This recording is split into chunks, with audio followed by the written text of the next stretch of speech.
Daniel's first meeting with the Filipinos in Cebu and his initial shock at their natural English. Daniel retires to Cebu, enjoying peace and cheap beer. He overhears a group of young Filipinos speaking English with a natural, confident rhythm. The use of Northern English slang surprises him. He realizes this English is different, warm, playful, and alive. Invitation to join the group and Daniel's reflections on the purity of their English. Daniel observes the Filipino students and community, understanding how English is more than a language. It's a bridge and identity. Daniel watches the students practice debating on colonial influence, the idea that English can be an identity, owned, not imposed. Observations on how English is spoken warmly by various people in Cebu contrasts with English in the UK as a tool of class division. Daniel's realization that Filipinos have rescued English from arrogance and made it soulful. People inside. Daniel learns from everyday Filipinos how English expresses respect, empathy, and kindness. Scenes of daily life, sari-sari store owner, children, church announcements. English is used with heart and grace, not just grammar. Daniel records notes on the sincerity and warmth behind the words. Teens perform Shakespeare in a uniquely natural way. A student asks Daniel if they spoke English wrong. He admits they spoke it right in a way he never did. Daniel became a student again, notebook in hand at a Manila coffee shop. Soon, students noticed him. B asked, "Are you a writer?" Daniel admitted he was a retired English teacher, fascinated by their English. The students laughed and invited him to join. English wasn't just for business. It was the language of friendship and feelings. Daniel saw that language here was about building relationships, not winning arguments. The students became his teachers, and he was grateful for every lesson. Daniel took his research beyond the coffee shop into Cebu's bustling markets and crowded jeepneys. At the carbon market, vendors greeted him with playful, heartfelt English. Good-looking bananas for a good-looking man. On jeepneys, mothers scolded children in English, friends gossiped, and everyone switched languages with ease. English wasn't a barrier. It was common ground, accessible to all. At church, the pastor spoke in warm, simple English, inviting the congregation to respond and connect. The language united rather than elevated.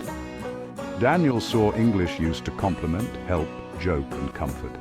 Its primary function was emotional, building community and making people feel seen. In the UK, conversations with strangers were rare. Here, language was an open door. Daniel realized English could be a tool for kindness, not just correctness. Every interaction was a lesson in connection. He felt humbled and inspired. The heart of English was alive in Cebu. After months of learning, I wrote a blog post. I came to the Philippines to retire, but I ended up going back to school. I shared my journey, my pride as a teacher, my shock at Cebu's English, and the kindness I found everywhere. I wrote, "They use English not to prove how smart they are, but to show you who they are." I ended with, "Perhaps real English isn't about a British accent, but a compassionate heart." I expected a few comments. Instead, the post went viral. The headline that shocked the UK was born from my confession. My inbox exploded. Outrage from purists, but also gratitude from many. Brits thanked me for saying what they felt, but couldn't express. Immigrants shared their relief at being seen. Filipinos sent messages of warmth and pride. "Thank you, sir, for seeing us." I'd started a global conversation by simply telling the truth. My students had become my teachers, and the world was listening. The lesson was spreading far beyond Cebu. I was no longer just a retiree.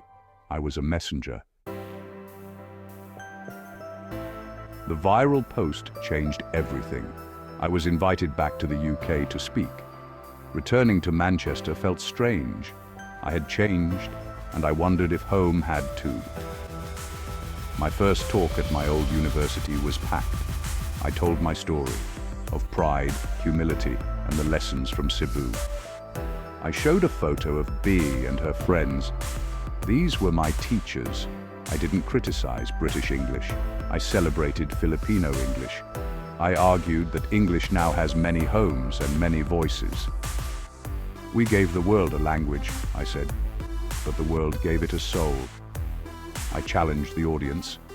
Listen for connection, not just accent. The response was thoughtful silence, then thunderous applause. People asked, how can we be less cynical?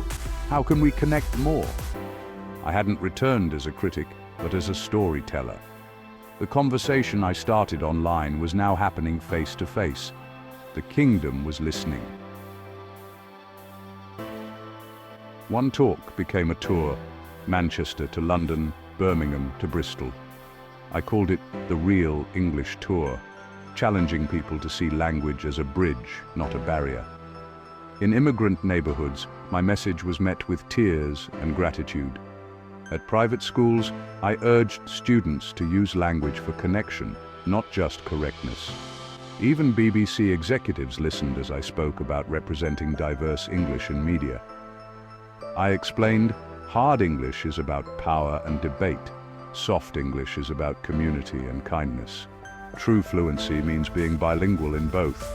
With trainee teachers, I said, teach grammar, yes, but teach that kindness is a form of fluency. I was undoing my own legacy, replacing the strict grammarian with a messenger of compassion. The tour sparked a ripple effect. Schools discussed teaching English with more cultural awareness. People shared their own stories of soft English. My blog post had planted a seed. Across the UK, a new understanding was growing. I hadn't started a revolution, but I'd started 1,000 conversations. And people were listening more closely and speaking more kindly. After months in the UK, I returned to Cebu, the place that felt like home. Bea and her friends welcomed me back with hugs and laughter. I was no longer an observer, I belonged. That evening I wrote a letter, not for a blog, but for the people of the Philippines. To my dear friends, my teachers, I came seeking rest, but found an awakening. You taught me that English is not a monolith, but a garden of 1,000 flowers. You have made it your own, using it to open doors, not build walls. You taught a stubborn old Englishman that the accent of compassion is the most beautiful of all. I thanked them for their kindness and for letting me share their story. I concluded, real English is about building bridges, respect, and making others feel heard. It is the language of the heart, and in that, you are the most fluent people I know. I folded the letter, knowing I'd never send it. I didn't need to. I would live it every day in my second home.